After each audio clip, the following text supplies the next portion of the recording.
रामपुर के गांव में टुनटुनी नाम की एक गरीब चिड़िया रहा करती थी। टुनटुनी चिड़िया गरीब होने के कारण भी बहुत ज्यादा ईमानदार थी, इसलिए गांव के सभी पक्षी उसकी बहुत प्रशंसा करते थे। ऐसे ही एक दिन एक खतरनाक चील उस गांव में न जाने कहां से आ जाती है, जिसे देखकर गांव के सभी लोग बहुत ही डर जाते हैं। मुझे बहुत जोरों की भूख लगी है, मुझे खाना दो, नहीं तो मैं तुम लोगों को मारकर खा जाऊंगी।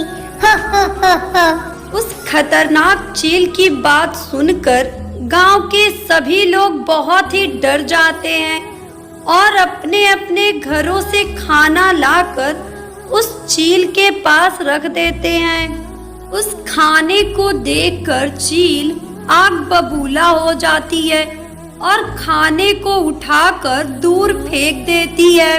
अरे मूर्ख गांव वालों, मैं तुम लोगों की तरह रूखा सूखा खाना नहीं खाती। मुझे खाने के लिए ताजा मांस चाहिए। मैं तुम लोगों को शाम तक का समय देती हूँ, मेरे खाने की व्यवस्था करो, नहीं तो मैं तुम लोगों में से किसी को जिंदा नहीं छोड़ूंगी। इतना कहकर चील जंगल की तरफ चली जाती है। चील की बात सुनकर सभी गांव वाले हैरान हो जाते हैं। सुनो गांव वालों, हमें उस चील को मनपसंद का खाना देना ही होगा, नहीं तो वो हम में से किसी को नहीं छोड़ेगी। हमें पैसे इकट्ठे करके उसके मनपसंद का खाना तैयार करना पड़ेगा। सभी गांव वाले टुनटुनी की बात को मान जाते हैं और थोड़ा थोड़ा पैसा इकट्ठा करके टुनटुनी को दे देते हैं, जिसे लेकर टुनटुनी शहर जाती है और वहां से ढेर सारा राशन लेकर आती है। उसके बाद सभी गांव वाले मिलकर उस चील के मनपसंद का खाना बनाने लगते हैं। थोड़ी ही देर बाद सारा खाना बनकर तैयार हो जाता है। अब टुनटुनी उस खाने को लेकर चील का इंतजार करने लगती है। तभी वहां पर बंटी नाम का एक कबूतर आता है, जो बहुत ही भूखा होता है।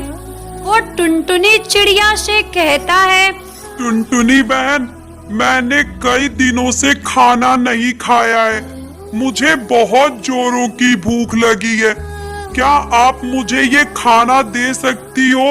बंटी भैया, मैंने ये खाना उस दुष्ट चील के लिए रखा है। वो कई दिनों से आके मेरे गांव में हम सबको परेशान कर रही है।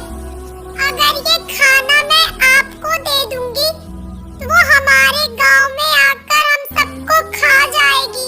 लेकिन कोई बात नहीं बंटी भैया, आप ये खाना खा लो। मैं उस दुष्ट चील से निपटने के लिए कोई ना कोई उपाय जरूर बना लूंगी। कुछ ही देर में बंटी कबूतर टुनटुनी चिड़िया के सारे खाने खाकर खत्म कर देता है। खाना खाने के बाद बंटी कबूतर टुनटुनी चिड़िया के दयालु स्वभाव पर बहुत ही ज्यादा खुश होता है और टुनटुनी चिड़िया से कहता है, टुनटुनी बहन, मैं एक बहुत ही बड़ा जादूगर हूँ। मैं तुम्हारी परीक्षा ले रहा था बहन, तुम उस परीक्षा में सफल हुई। तुम एक बहुत ही अच्छी और दयालु चिड़िया हो। मैं तुम पर बहुत ही खुश हूँ। मैं तुम्हें कुछ देना चाहता हूँ बहन। ये लो, ये एक जादुई मटका है। जब तुम इसे जमीन पर रखोगी तो वहाँ एक विशाल मटका घर बन जाएगा और तुम इसमें छिप जाना।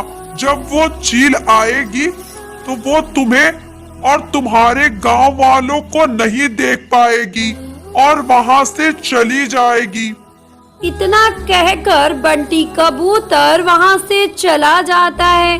उसके बाद टुनटुनी चिड़िया वो जादुई मटका लेकर अपने गांव में आ जाती है और उसे जमीन पर रख देती है।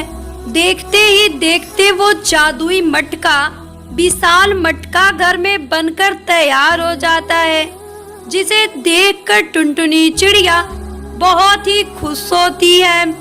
अगले सुबह जब चील उस गांव में आती है, सभी गांव वाले भागकर उस मटका घर में जाकर छिप जाते हैं। दुष्ट चील उन गांव वालों को हर जगह खोजती है, लेकिन वो उन्हें कहीं नहीं मिलते। तब चील मन ही मन सोचती है, लगता है ये दुष्ट गांव वाले मेरे डर से गांव ही छोड़कर भाग गए हैं।